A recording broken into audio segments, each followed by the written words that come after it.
Welcome to the Business Growth Masterclass, where business growth is made simple. Listen as we discuss best practices to streamline your business, increase your profits, ultimately create healthier, more stable, and more valuable companies. Today's episode was with a local dentist, a very unique guy by the name of Dr. Davis Morgan. Kellen, what'd you like about today? I mean, Dr. Morgan is so wise in how he seeks out counsel, but I think my biggest takeaway from him was how he picked the area of his business that he enjoyed doing the most, and he found a way to make that his specialty, his niche. And even when he's doing less work or he's less busy, he's more fulfilled. He's probably making more money too, to be honest. He found a way to do it the right way. And I think a lot of business owners struggle with knowing what that would look like for them. So I think it's cool to see somebody who's figured it out like that. What stuck out to me was how he has continued, you were describing it, how he's continued to hone his craft. You know, he's been doing this for 35 years and is continuing to go to continuing education. He's continuing to seek out mentors, which was fascinating. His story there was like approaching others with humility and vulnerability and just asking, how do I get better at this? How do I do what you were doing? And he's just done that over and over and over for 35 years, continuing to hone his craft and create, this business that fits his lifestyle. Yeah. What he wants his perfect day to look like, down to the smell of the office. Yeah. Yeah. I like that. That he has crafted his ideal lifestyle business. It's a theme we see with so many successful business owners. They're not afraid to ask for help. They're not afraid to ask advice. It's just cool to see people who are thriving that way. All right. Enjoy the podcast. I think you'll get a lot out of it.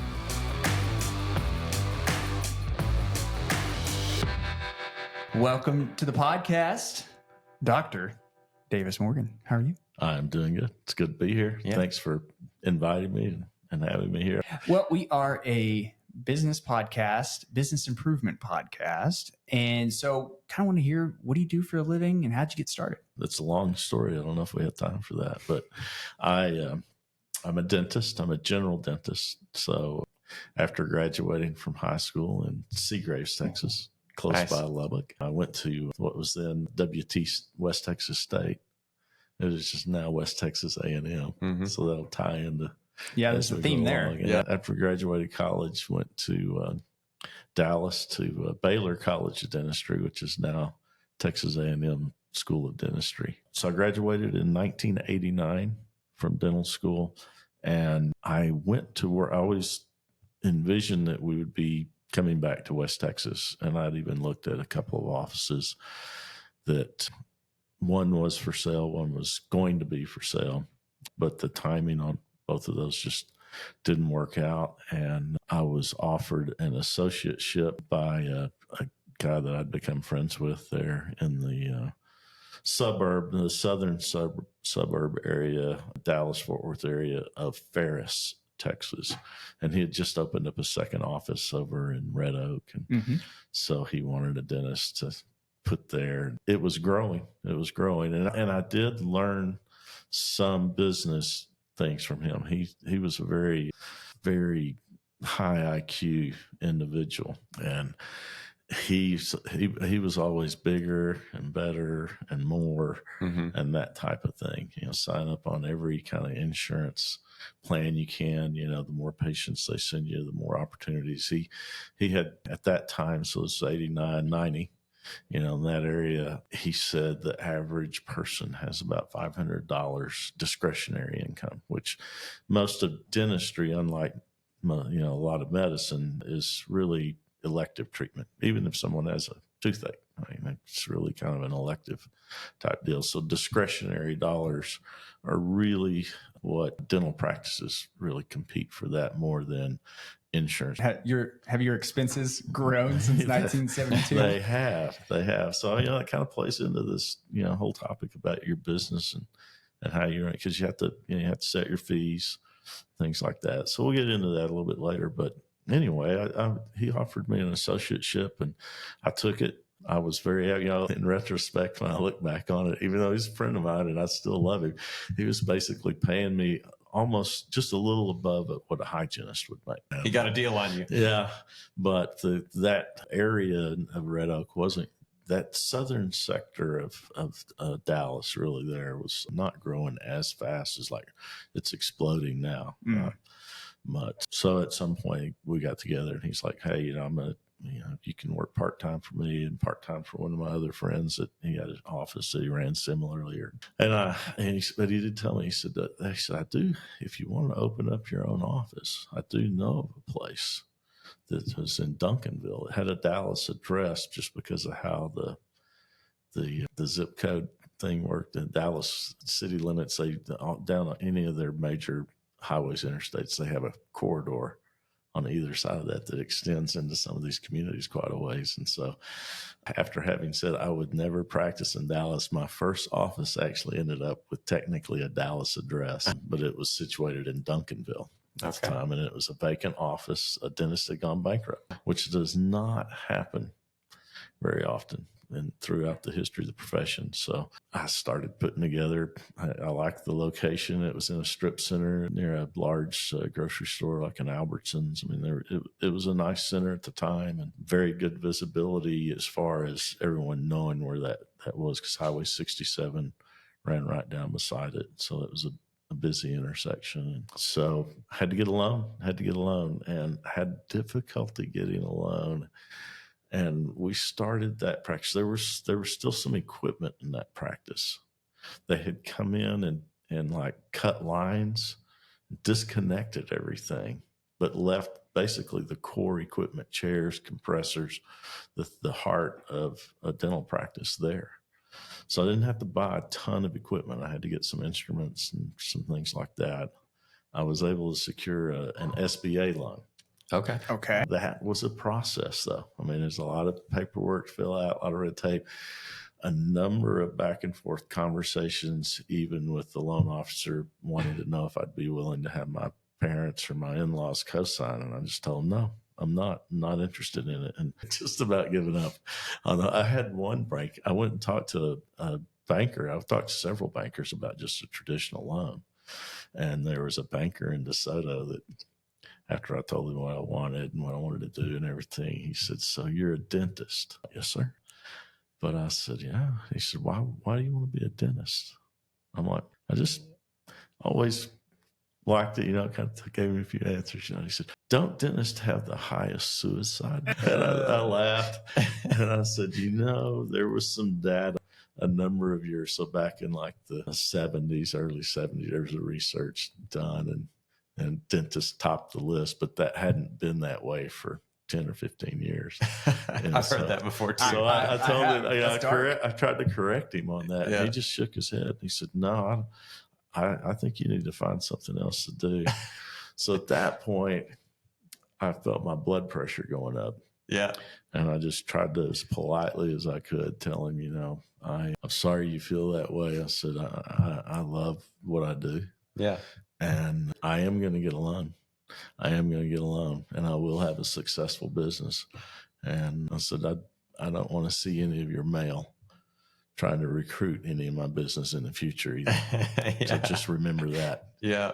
So I left there, and I did. I went on to have a successful business. We had that office in Duncanville for about 4 years. There were some things that went on there in that shopping center that were not very desirous of having a professional office. Gotcha. It was one of the Dallas deputy or the sheriff department in Dallas. It was one of their favorite parking lots for their vice operations. Oh. No, some drug deals going down next to the dentist office. People, we had a guy running around in the parking lot with a gun one day. Oh, man. And looking to like which office building was he going to run into? Man. And I hear all this commotion. My office was narrow and deep. Mm-hmm. So I'm in the back and I hear all this commotion going on, screaming, and he's got a gun, and all this stuff. And I'm running forward to see what's going on. And my assistant had my son, who was just a few months old, under one arm like a watermelon, and her eyes were about as big as a plate. She's like, "There's a gun. He's running around the gun." They're all heading hygienists and my wife ran over each other, and I busted into the reception. I thought someone was in the office with the gun, and like an idiot. I mean, I think about that later. I was thinking, I'm not armed. I didn't even take one of my mirrors and throw at it. I just went running up there. And I busted in. When I did that, I saw all the commotion out in the parking lot. And they had literally I didn't see him throw the guy on the ground, but they just got him on the ground. And they were like 4 or 5 guys on him and, getting his hands up. Yeah. Hands in handcuffs. And I see somebody putting a gun in the back. Wow. It was like, that was the day I decided we're moving. Okay. I just imagine being the guy in your chair with the spacers in my mouth, sitting there, hearing all this going on. That's funny because the guy was a postal carrier, and he wasn't an angry postal carrier. He was joking about stuff all the time. So he'd come in, and my assistants would get frustrated because like, we've got to get things done. Y'all are just telling jokes. But I was making him a new denture, and we were doing what's called a try-in, and I had just put it in his mouth because the teeth were in wax, so I handle it. I didn't want the patient to put it in there and bite down too hard. Yeah. So I just literally got it in there when all this starts going on. And I just thought I turned around and ran off. And he's like, "No," he said, "you didn't even take your fingers in my mouth." He said, when you turned around, he said, "my teeth went flying across the room." I don't know, because he came running after me. Yeah. After I got there and I saw what's going on, then he's there and he's like, "What's going on?" And then we watched. It's like I had and then a wave of adrenaline hit me. Like I'd never experienced anything like that before. Yeah. And I realized then it's like, well, I wasn't really thinking that through. I mean, if someone had been in the office, it's just instinct kicks. So I was like, I think I'm done. I had to go home and did some thinking about it. I told my wife, Trina, I said, I can't practice there. Yeah. And so she's like, "What are you going to do?" And I said, "Well, I'm going to see if Dr. Williams, the guy that employed me before, I said, I'm going to see if Dr. Williams wants to expand into another office." And sure enough, he did. It worked. So he bought that office from me, and he helped me get this time because I needed a more substantial loan, obviously, because I was going to have to buy all the equipment, construction from the ground up, and all that. And with his bank that he used, he helped me get a loan there, and we built from scratch, built from the ground up, and I started that practice. I was there for 28 years. I owned it for 27. So I didn't make it quite a full 28. I ended up having to take some time out. I had some back issues that I had to have it taken care of and all that. But after we sold that practice in 2021, February of 2021. Where was that practice at? That was in Midlothian. So it was Midlothian. Yeah. All right. You went further south. I went a little further south. Yeah, good. Albert, you know where Midlothian is. So we went a little further south and opened up from scratch. And again, I had taken my friend Dr. Williams' idea of how to run a business, and that's how I was doing it. I had signed up on everything that, from traditional insurance to what we call capitation plans, where they go out and recruit dentists. So here's fees for all these procedures. If these are acceptable for you, we'll send you patients every month. It's a family plan. It's a real inexpensive dental plan. And whether you saw the patient, you'd get anywhere from $5 to $6, $7, $8 a month. So if you sign up on that and they said, "We've got 20,000 patients," well, you sit back and collect your money, right? Yeah. But anyway, but there were a lot of free services on there, like hygiene appointments, exams, things like that were free. So they book you up fast on some free things. They book you up fast. You get instant patients and that kind of thing. So that's how I started that Duncanville practice. Well, when I sold it and I started the Midlothian practice, I just continued on. But I was starting to have some frustrations in dentistry. There's just so many different facets. You wear as a sole proprietor, you wear a lot of different hats. You're the owner, the boss, the doctor, if something needs to be done, you got to do it, Bill. And so it's a lot to keep juggling. And I was having some frustrations with, it wasn't really living up to what I had kind of imagined in my head of being a dentist. and that kind of thing. About the time that I sold him the practice, but it was exciting. Yeah. Building a new office and all that. So that carried me another year or so. But I started to realize that maybe dentistry wasn't, or private practice wasn't for me. So I was thinking I'd started doing some continuing education of higher level learning. And I realized that that idea of signing up and trying to get as many patients as you want, and you just go, and you never feel like you get anything really done. And I had worked with Dr. Williams some, and of course, he'd been doing it for a while, but he'd do these big, what I call full mouth cases, like lots of crowns, up, lower, upper, that kind of stuff. He kind of did a lot of things. He did a lot of surgery and that kind of stuff. So I would do some of that, but I wasn't getting a good result, and to get the good result I was having to see the patients way too much, so it wasn't, you were losing money. So as I went, shadowed some guys that I felt like maybe were living more of the dream than I was. I knew who they were well enough. They graduated a few years ahead of me, and I could tell they had some offices like in Dallas and stuff that were doing well. So I just would take a day off and I'd call them up. I'd say, "Hey, can I come hang out with you?" And I'm trying to make some changes to my business. And they were all, of course, very agreeable, and kind of a constant with all of them, different ages and different locations. But one of the constants with them was that they had done some very serious continuing education, and they weren't seeing such a high volume of patients. Like they weren't on some of the insurance plans and that kind of stuff. And so as I started seeking out, there were some common threads and places that these guys had attended. So I started going to those, and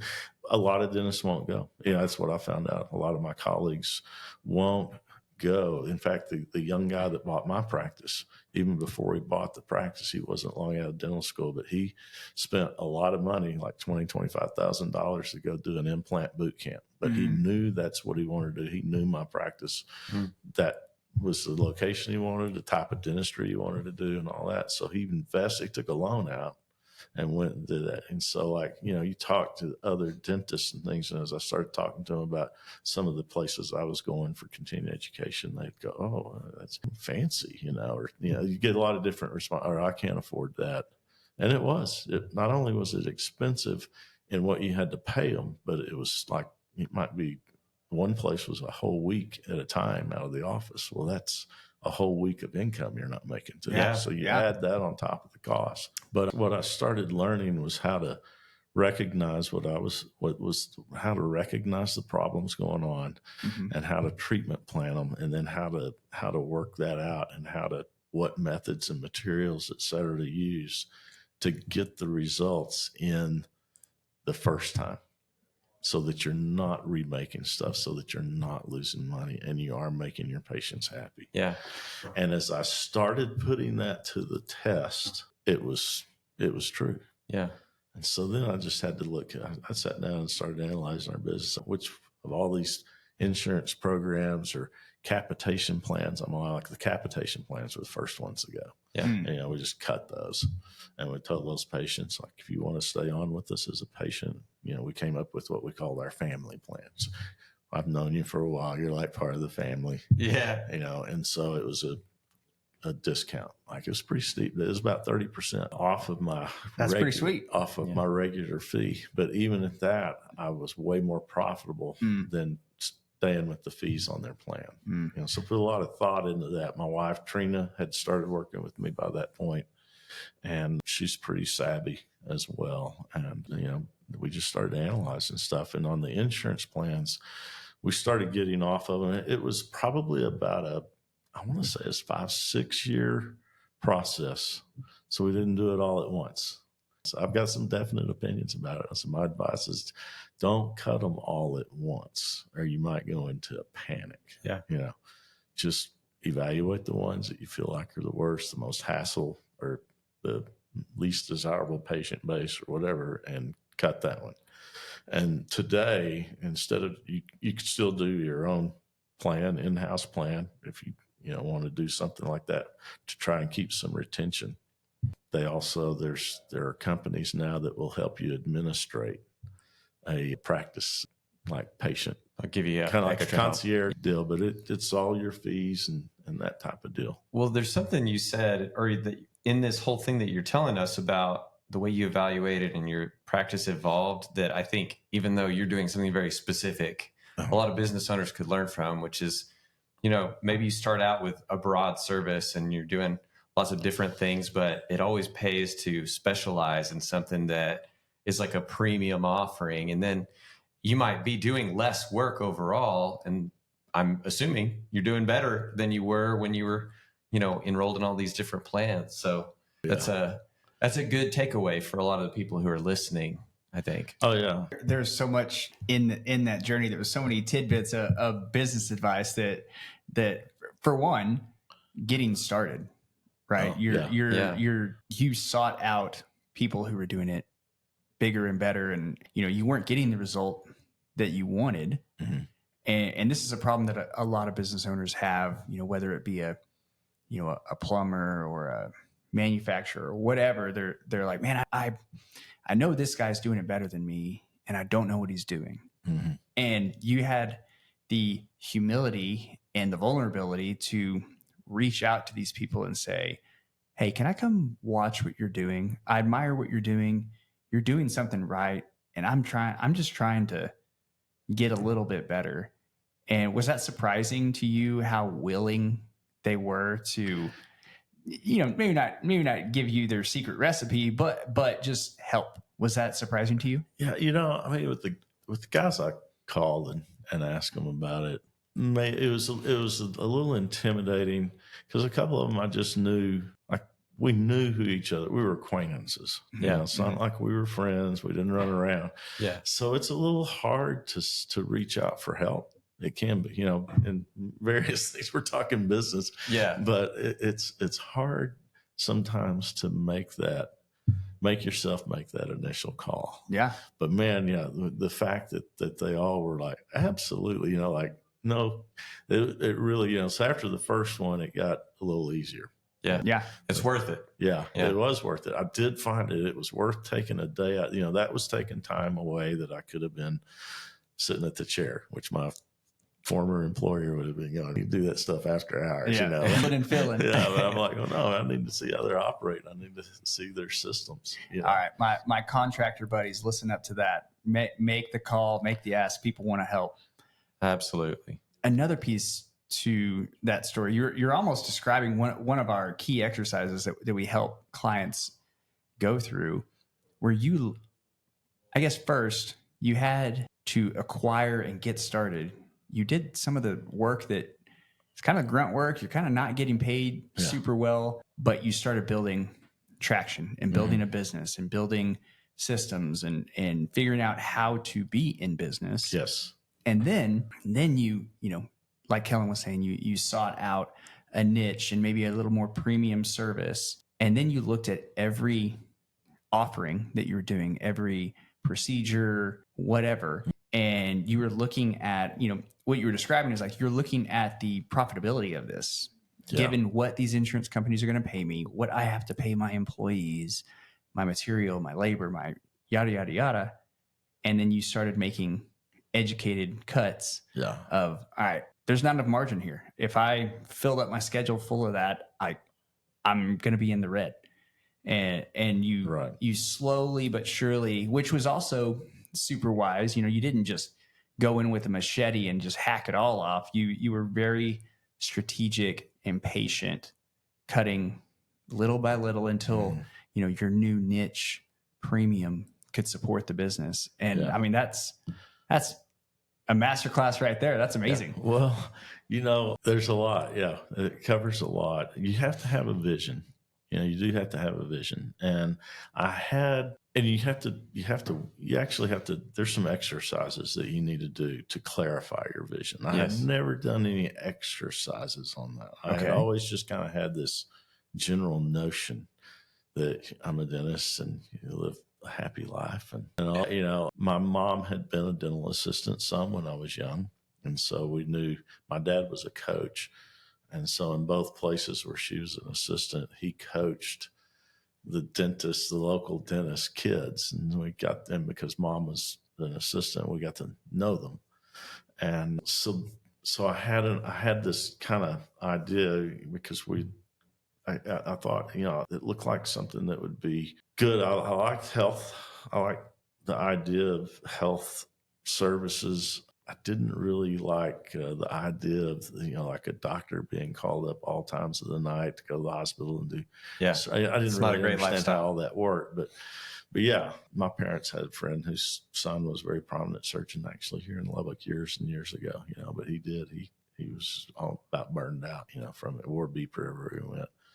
And so as I went through, even before I went to college, I had a pretty good idea. I wanted to go to dental school. Mm-hmm. But I was still kind of, it could be medicine. There's other areas of medicine. But then by the time I got about, my second year or so in college, I was for sure it's going to be dental school. I like dentistry because there's art involved. You definitely have to have it. It helps a lot to have an artistic eye. And so that plays back into the deal of sitting down and writing out your vision. For a guy that's artistic, for a lot of us, it's like, that's no fun. Yeah. I don't want to do that, man. I just, I got an idea. And yet it's so good when you do it, right? It is, Yeah. So when I was frustrated, there was a guy that I called up that did practice. He was a practice broker and business valuations and things like that. And he had helped me with negotiating my lease in that space, my first office. Okay. It's the only thing we haven't built from the ground up and physically. And so I called him. I talked to him about some of my frustrations because I was thinking, maybe it'd be more fun to do it in the Air Force and we could live abroad, that kind of thing. So really a lot of pipe dreams still going on. But he had a client that was a dentist that was kind of forced into early retirement because of issues with his hands. Mm-hmm. And he put me in touch with him. Well, it just so happened he had been through one of the programs that I'd just started. And so when we met and we got to talking, he was a good guy. We hit it off well, but he's going, okay, well, I know I actually hadn't started going to the institution there. He had done a lot of his training. It's a place called the Pankey Institute, but I was studying with a guy that was considered their master class instructor. And he was an older dentist and he really didn't hands-on physically do a lot of dental work anymore because he was lecturing so much, but he had his group practice was still very active. And so I was doing that and he knew that. He's like, that made him very excited. So, well, you're doing some things right. So I was kind of like I told y'all, that called some guys, observed, and Dr. Dawson and the Pankey Institute, those were some names that kept getting thrown around. And so I started doing Dr. Dawson because I could go out on a Wednesday night to Florida, St. Petersburg, and it'd be Thursday, Friday, Saturday, and come home Sunday. So I didn't miss as much time out of the office because you have to count. You do have to figure out. Yeah, I want to do that. I want to do that whole full 1 week. It's awesome and blah blah blah. It's it's also $10,000, and I'm not seeing patients. Exactly. Yeah. And my wife's going, "How much is that?" Yeah. You have to take all that in consideration. Well, and you have to believe in that strategic vision that if you don't have that written down, then it's hard to commit to something like that, right? So, and that overlaps so well with so many things. When we work with our clients, the first thing we start with is a strategic vision exercise where we help them kind of map out, where are you aiming for? What do you want to accomplish in, say, 10 years down the road? So this guy that I met with him, and he knew that I had gone out to see. He's like, "Oh, you're starting down the right path, but have you written down your vision yet? Your mission statement, your values?" And so he said, "All right, well, buy you several yellow pads because you're going to need them." He said, "You might even want to use pencil." And so then we would meet once every week to 2 weeks. And he'd give me homework to do. So that's how I started developing a mission statement, a vision, getting it clarified, and just simple things like what would be the ideal day. And he's like, how does the office smell when you walk in? What's it look like? Who are the people you're working with? Yeah. Down to the very, like, what procedure do you enjoy the most? You know, how would you like that to all flow?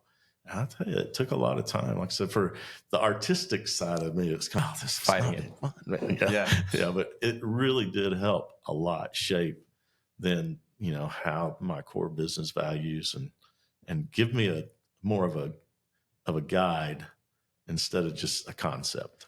Well, and I know it's powerful. I don't know if I've told you this, but we were talking to a dentist here in town and your name came up and she said, these were her words. She said, he's taken Lubbock by storm. And so we haven't got to that part yet where you come from Midlothian recently to Lubbock. But the fact that somebody who is kind of a competitor knows that about you, and you're definitely noticed here in town as the new guy who's just taken things by storm, it just speaks to that vision. You know what you're doing and you're executing on it. And I love even like thinking down to the smell you want whenever you walk in the office, like down to every detail. So with that, can you just tell us what so far has been maybe the biggest win for you? I mean, in terms of not necessarily, it could be related to what we're already talking about, or. Yeah. I mean, starting this business, you know, from scratch, literally, I had a handful of people from West Texas that had come out to see me for some more complex, constructive type of dentistry. But I mean, certainly not enough to start a practice on, you know, and we'd taken good care of the practice was very healthy and thriving there in Midlothian. The markets for selling our house was really favorable at the time. We had some ranch property. We sold that. So all of that springboarded us into Lubbock. And really probably one of the biggest wins for me is I knew that I was going to have this non-traditional type practice for a general dentist. Everybody thinks a general dentist has to have a hygienist and this and that. And I wasn't going to do that. So tell everybody what your practice does. My practice, it just focuses on complex care. And that can be a smile makeover. Someone wants to change their smile and get some veneers and have a pretty smile. But a lot of our patients, probably the bulk of them, they know they have a mouthful of problems. They're frustrated maybe with dentistry, or they've just put it off. They haven't been going to the dentist for years, and it's like I probably need to do something besides teeth now. That type of thing. So we rehab.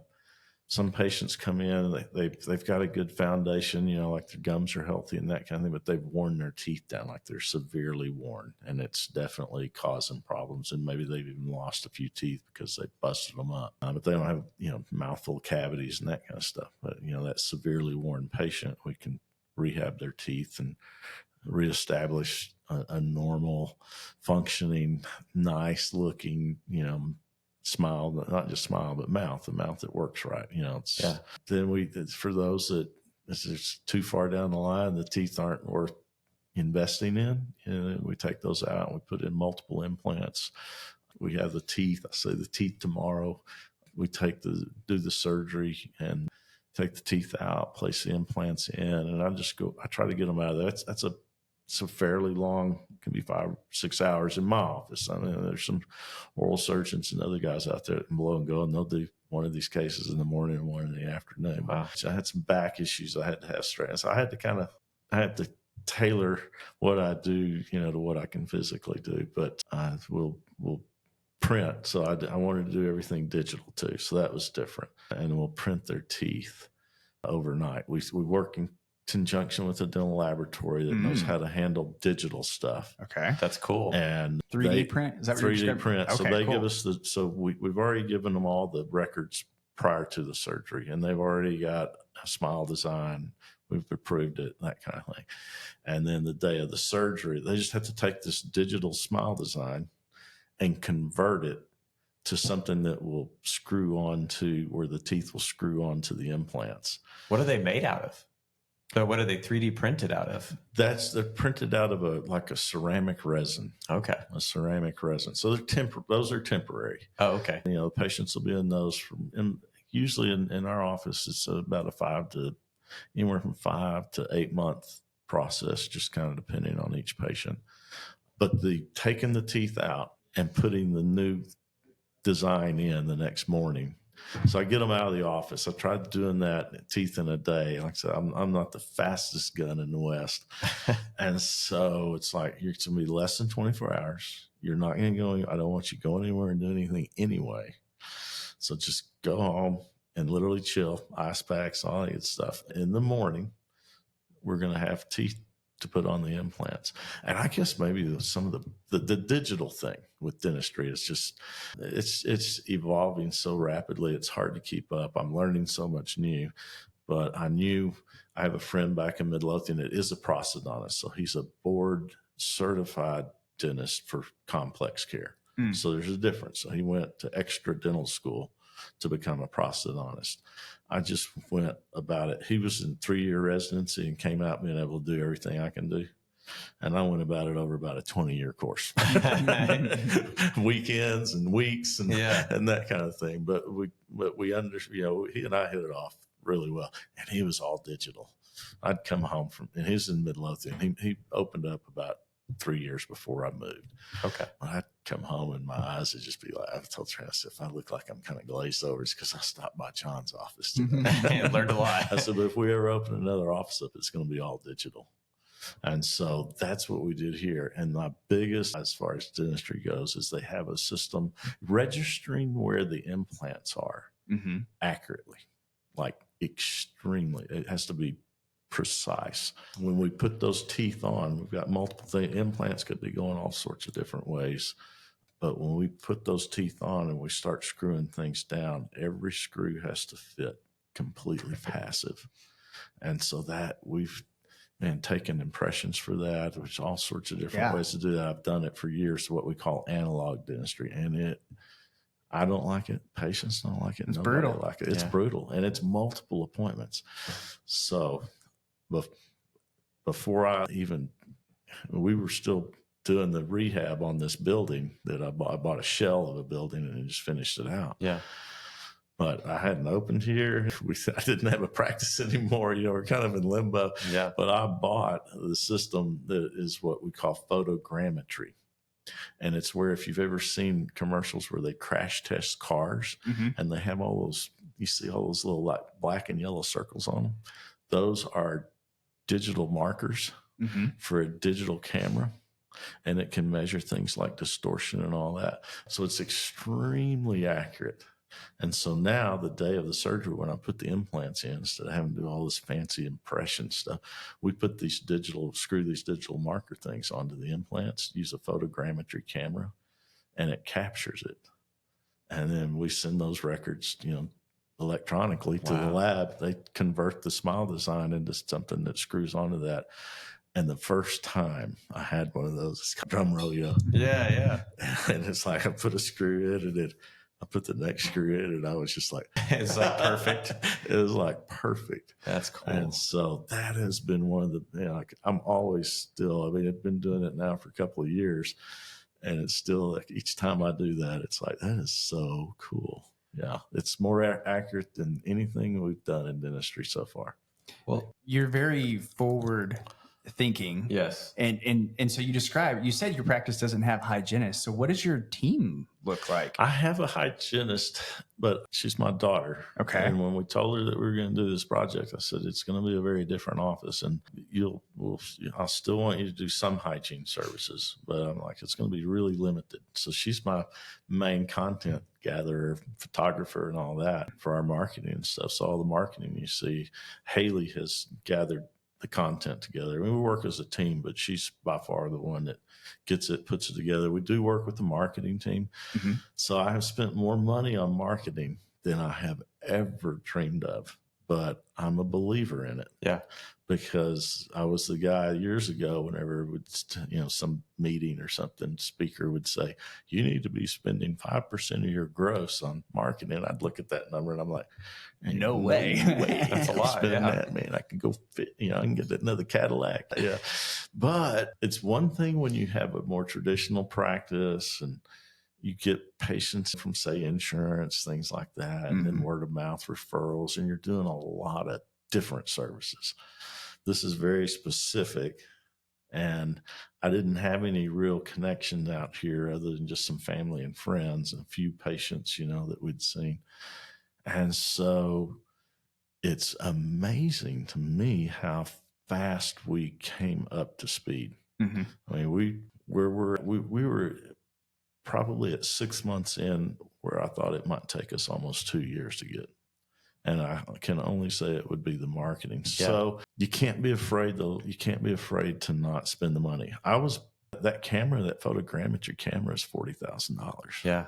I bought 100 implants. Well, that's 20-something thousand. I was close to $500,000 indebted on top of in equipment and stuff, on top of the note for the building before we ever opened. And we hoped we'd open in June, and we opened in November of 2022. Oh boy. So, Trina, and she's the much more sane, let's think this through person, where I was like, yeah, let's just do it. I'm always loud. I said, I'm the idea guy. Yeah. And she's the one that helps carry it all out. But it was stressful. It was very stressful knowing it. It's like I had all the confidence, but you really don't know how it's going to go. But if you just sit back and you're not willing to take that chance, then you'll never know if you could do it or not. Yeah. And so together we work pretty good. I'm a risk taker. And I think to own a business, you have to have, it's a risk. Yep. It got to be a cowboy a little bit. Yeah. And that deal about, yes, it is true. It's your business. You're in charge of your own schedule and all that. But then again, are you really with whatever you do? Because you got to have a client base. And you got to keep them happy. And if you're never there, or you're only there when it suits you and not them, you do kind of have to conform to other schedules, whether you own the business or not. But I do have a lot more freedom with the things we do and what we do with our money and things like that by owning it. Well, you've been such an example with thinking ahead, taking advice or seeking out wisdom, and then taking risks, and also just being the kind of guy who will invest. You specialized, so now you need to market, right? And you got to get the word out that you're doing this. And it's there's so many lessons in all of the things you're saying. I'm just curious now, when you look back, can you think of a time where you took a risk and maybe it didn't pay off, or there was a little bit of a falling on your face, but you learned from it? Can I text Trina? Right, she knows them all. She's got a bunch. Yeah, she's got a bunch. She never forgets. No, yeah, I think some of those earlier frustrations that I had in practice, I really kind of had to look back in the mirror at and it wasn't because someone was doing it to me. It was because I had made choices. And one of those choices was I don't like to look at numbers. Yeah. I don't like to do that stuff. I don't, when I get, my vision of being a dentist was when I got through at 5, I got to go home and play or go golf course, that kind of thing. It's like you own a business, you put a lot of energy into it, you do. And so, when I look back on some of the things that were frustrating me early in my career, it was just, you don't know what you don't know. And if you don't, you come out of, like I came out of dental school thinking I knew a lot, I'm a doctor, that kind of stuff. And although my son says that he's a true doctor, he's an MD, and all he wants to do is play his guitar. But anyway, I digress. But, it's just like, you actually have to do the work. If you want the reward, you have to do the work. So I haven't had any major business failures, but we've had some tough times, and there've been things that I've bought that I thought, hey, this is going to be great. And it wasn't, I did learn fairly early in my career. You just have to be on the watch. The people that are sales reps and reps for different companies and things like that, it's not that they're bad people, and some of them just tell you what they've been told. They're not always told the whole story. But, definitely it's worth doing your due diligence over whether it's a piece of equipment, materials you're using, employees you're hiring. You want to check references. I didn't used to do that. I didn't like doing that, but you get burned a couple of times on some employees. It's like, maybe next time you ought to check some references. So that's been the hard thing for me because I'm kind of more I really am kind of more of the idea guy, and I'll let somebody else do all that footwork. Yeah. Not because it's meaningless. It's just I just don't enjoy it. It's not my passion. The creating a beautiful smile is it. But I have learned that if you don't do your due diligence, that's how you get burned. Yeah. So if you're not going to want to do it, or if it's not your passion, that's fine. But make sure it doesn't get, or it does get addressed by somebody, right? Somebody who's good at it. Put a good team around you. That is true. That's extremely important. Definitely do your due diligence on hiring people. Yeah. I used to always do working interviews. And this team that I've got assembled here in Lubbock, we really didn't have the opportunity to do working interviews, but we already knew Haley was my daughter, so that was a given. And then another coworker of hers, which happens to be married, kind of not married into the family, but her brother-in-law is my wife's nephew. And so she knew that we were, and when she told Haley, she's like, when your dad comes to town, I want to talk to him. And so that one was good, and we just interviewed. We interviewed a lot of people and sat down, talked to them. I would write some interview questions down, but basically stuff that I know. So I'm not just looking at it. When I was younger, you look at your paper and ask them a question. You do it long enough, you kind of know what's the important stuff to ask. And I felt like I knew when the fit was right. And so the team that we've got together here has worked out really well. But yeah, you've got to do the homework. You got to do your due diligence on pretty much anything it is. That's right. A lot of what he said is like very juxtaposed and opposite to what so many business owners are seeking to do, right? Yeah. Of like building this team who can do all of these things without you. And he's like flipped that on its head, that he's niched down and niched down and niched down to find this like thing that he is uniquely gifted and passionate about. Yeah. And he has kind of this skeleton crew around him that just allows him to do that. It's, this like high need, highly profitable thing that it's such a different paradigm than most business owners. But you've been so intentional about this for 30 years, crafting and crafting and crafting and seeking knowledge and talking to mentors and talking to people that you admire, that it's such a different paradigm. My head's spinning. Learning is always important. I believe you should be a lifelong learner. Yeah. But early on, back to when I was frustrated, one of the first places I sought out was a guy by the name of Dr. Pete Dawson. And he's no longer with us, but he was one of the finest, not only dentists, but individuals that I ever knew. And just a great teacher and nice person. And one of the things what got my attention, he came through Dallas. So about the time I was thinking about, these guys are telling me I don't know what I don't know, and I need to go to here, or I need to go there. It's expensive and all that. Well, this guy, Pete Dawson, comes through town. And this is how to put your practice in the top 10%. And it was like 1-2 day lecture. It was cheap. And I'm like, okay, I can go see this guy. Maybe this I need to, and it did. I ended up I really liked him. But one of the things he was talking about is he was explaining, he said, a lot of you guys out there, you think you guys have more and more and more. And he said, but you go into your office. He said, you run from here, then you run from there. And then people are always saying, doctor, I need this. And it's very hectic, very chaotic, and your schedule looks just crazy. Yeah. And they called it calf roping. And you get done with one, I'm done next, And he said, wouldn't you rather have it? So he started describing how, like what his practice and how he did and how he came in, it's kind of his vision and stuff, Yeah. I hadn't done all my homework yet, I hadn't written all this down, but he started describing it and how he's like, if you've done this and this, you can do this type of care in a timely manner, and you can do more dentistry on fewer patients. And that really stuck with me. And then how he was getting the results, on that one. And I'm like, okay, buddy, if I'm going to try this, and it better work. Well, as I started following his kind of how he went about setting cases up and all that, and communicating with lab technicians that understood what to do and that kind of stuff. It did. And so it made a believer out of me.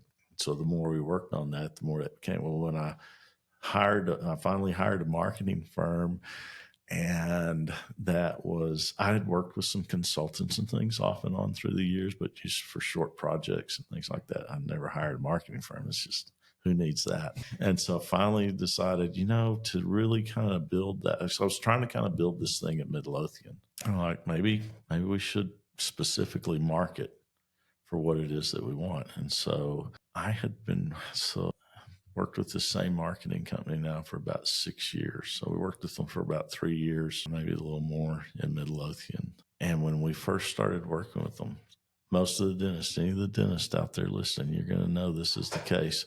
Everybody wants more new patients. Everybody wants 50. And if you could get 100, that's even better. If you could get 150, that's great. And I told them the first time we met, I said, well, we're going to do this marketing. If you guys try to send me 30 new patients in a month, we're going to have problems. And so I told them about the concept. And so here's what we want to do: more dentistry on fewer people. And man, it took a full year of our relationship for them to finally get that. And really it came down to a meeting with the two owners, the guys that started the company, and sitting down with them. And I wasn't going to tell them this, but I had already told Trina. And she did all of our finance. She was our bookkeeper. She did everything except prepare our taxes and that kind of stuff. So she's very integrally involved in the practice. And I said, and she was frustrated with them. And I'm like, well, how much are we paying them a month? I'm like, fire them and just go ahead. I said, our financial advisor's been after us for years to put more money into our portfolio. Take that same amount that we're spending with them, because they're not doing us any good, and put it in our portfolio. We can obviously afford it. And so, we're going to have a meeting with them. So we had our meeting, and I'm like, guys, y'all are just kind of having a hard time with this concept of fewer patients, more dentistry, specific patients, that are looking for that, I don't know. And Trina's like going, well, are you going to tell them? And I'm like, tell them what? He told me to fire y'all and put the money in his retirement account. And I kind of laughed, and I looked at it. They were both like, okay, she's right. I did. I told her that, man. So, I don't know where it's going to go from here, but something's got to, either y'all have got to see our vision, or we're just not going to be able to work together. Yeah. And I said, I got to go. I got a patient, So that was, and after that, they really did. And now they're like, but they still, most of their clients want more new patients. Yeah. And I think a lot of business owners think that way. Busier is better. Yeah. And that's not the case. And the fact that a lot of people, it takes a while for them to understand what that even looks like. So to be able to articulate that vision so that other people can get on board, whether it's a marketing agency that you've hired, or for other people who are listening, maybe it's your team, being able to clarify to them exactly what that should look like is so powerful. And once you get it, it's like, okay, let's go. Yeah. And it can really help your business in so many ways. Are we ready for a fire round? All right. All right. Cool. So we have a handful of questions that we want to end with that are just kind of quick. Okay. We'll fire them at you pretty quick. So we'll start with an easy one. What is your favorite movie? Man, there's some good ones. Young Frankenstein jumps right. Young Frankenstein. That's a good pick right there. Yeah, I haven't watched it in a while either. I have never seen that one. You got to check that out, Albert. Okay. I'm happy already. All right. What's your favorite book? And bonus points if it's a business book. It's all right if it's not. Since dental school, I have been horrible about reading books. It's all right. Is it the one that really impacted me a lot, and it carries over into business life, is The Road Less Traveled. Okay. So that's a good one. I mean, especially for any young business people out there, anything like that, because it starts off, life is hard. Life is hard. Get ready. That's the first line. Life is hard. The road less traveled. Yeah, that has to be your motto. What purchase of $100 or less has most positively impacted your life in the last 6 months to a year? So what's something you bought $100 or less in the last year that you've really enjoyed? That's kind of tough, man. I would have to say $100 less. I bought a lot of stuff lately with all office expenses and things, but nothing under $100. Bigger spender than that. I just bought some new pop-up windshield screens the other day, and I'm really happy with that because the ones I had were a little bit too big and gotten to where they didn't want to fold back over on themselves, and they were causing me some major frustration. I'm like, you drive by an auto parts store almost like on every corner, right? Yeah. Just go get some new ones. And they were like $20. It's great. Well, you live in West Texas, so you gotta have this. I need to go do that and you myself. Can't be getting mad and wrestling with the ones that you have. Yeah. So if you got that, get rid of them, burn them, make it fit. Get something that's easy. All right. Last question. What words of wisdom or quote do you try to live your life by? Man, I don't want to sound cliche, but you really need to try to treat others as you would want to be treated. Golden rule. Try to do that with my business and things. When I was talking about being frustrated and having to do things over and over, so I knew what it was the way things were supposed to look and the way it was, and when I wouldn't get that, and even patients like, oh no, we can't. And so just always try to do it right, and no matter what it takes, and treat others the way you want to be treated. I love it. That's a great way to end it today. That's a great way to end. Thank you so much for coming. Thank you for the conversation. I think I talked too much. It probably wasn't much conversation. No, it was kind of one-sided. That was fascinating. That was good. Thank you so much for coming. Hey, thanks for having me. Maybe one of these days we'll update it in a year, see where we're at. There you go. Right. Thank you guys for tuning in today. If you enjoyed that podcast and you want to get more where that came from, go ahead and click subscribe, leave us a 5-star review, help us get this podcast out to more listeners so that we can impact more people. We would love your help. And if you are struggling, if you feel stuck in your business, go to our website, www.stagcoaching.com, and click the free business assessment. In just a few minutes, with just a few questions, we can help diagnose where you're stuck. What are the pain points? What do you need help with to take your business to the next level? It's free and it's easy and it's on our website. Thank you so much.